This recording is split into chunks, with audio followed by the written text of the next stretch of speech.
It's time for the One Bar and Lupica Show, bringing you anything and everything Minnesota Vikings. Welcome to professional football. All right, welcome back to the One Bar and Lupigus Show. Lupigus and I just wrapped up our post-game, studs, turds of the game, all of our thoughts about going 0-3 and losing to the Tennessee Titans. So check that out. In this episode, we're going to be talking about Mike Zimmer's post-game press conference. Before we get into that, remember, subscribe to the One Bar and Lupigus Show, like the videos. We are here every damn day, usually more than once, probably more than you want to see us, but we just love talking Vikings. So let's get into this Mike Zimmer press conference. Zimmer has had a common theme to his press conferences after every game. He hasn't flat out said it, but it's just a feeling that I'm getting where he just feels like this is a team that he just needs to really Miyagi into an NFL team. He hasn't really come out and said it, but there's a lot of young guys on this team. He's pretty much said he needs to just have them learn what it takes to win in the NFL.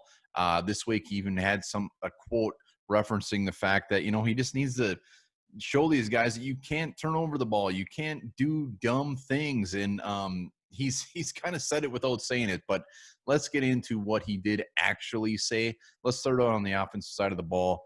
Obviously, Justin Jefferson had a big coming out party today. He said he played well today, which was very obvious. He said he had a very, very good week of practice that translated over into the game. I mean, let's be real.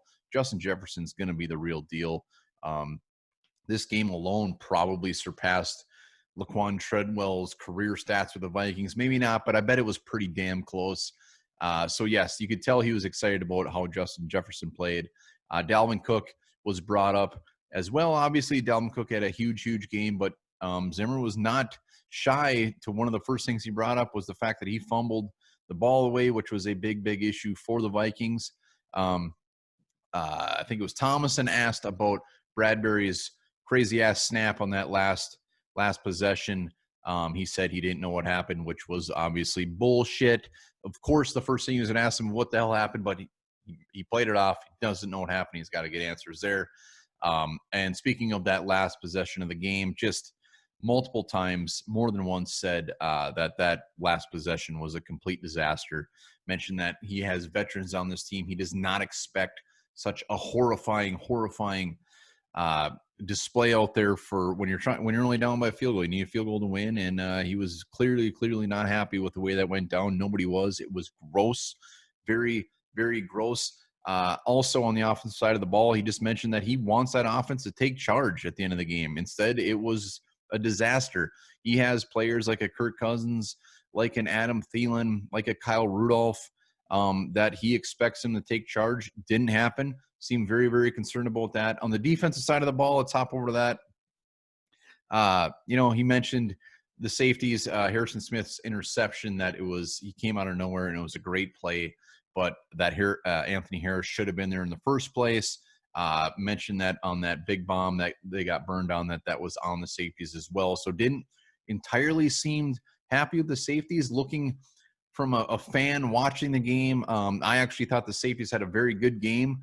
Zimmer thought the opposite. I go on his side of it, so there must have been some serious miscues.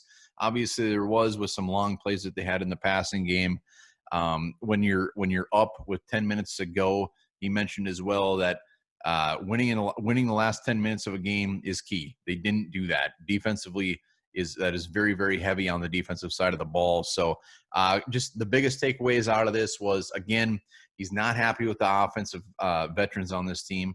Kirk Cousins he didn't point it out, but Kirk Cousins is probably one of the big ones. Adam Thielen as well is probably one of the big ones. And the defensive side of the ball, even though we were down, which he mentioned, we have linebackers out there that have never played for the Vikings, and all of a sudden they're out there. He didn't give him a pass, but he also mentioned that the fact that you can't be that surprised about it. Gladney, he gave some love to, but then also mentioned that he did get burnt. So it's kind of a mixed bag with Zimmer every damn time, but this was clearly one of the more happy press conferences for Zimmer for the year, which is tough to say because we're off to a horrible, horrible start. So we will see what happens. Like I said, Zimmer just clearly is not pleased. One of the first questions of the press conference was, how do you not lose this team? How do you not just have it fall off the wheels? And that's where he kind of threw in the fact that, look, I got to teach these guys that how to win. I got to teach them that you can't make boneheaded mistakes out there, especially in a close game like this. So Zimmer, not overly pissed off as he could have been, but pretty laid back press conference, and he shot the shit. He shot it straight, which was good. So we'll see what happens. Vikings 0-3 heading to the Texans next week, to the battle of the 0-3 teams. We'll see what happens.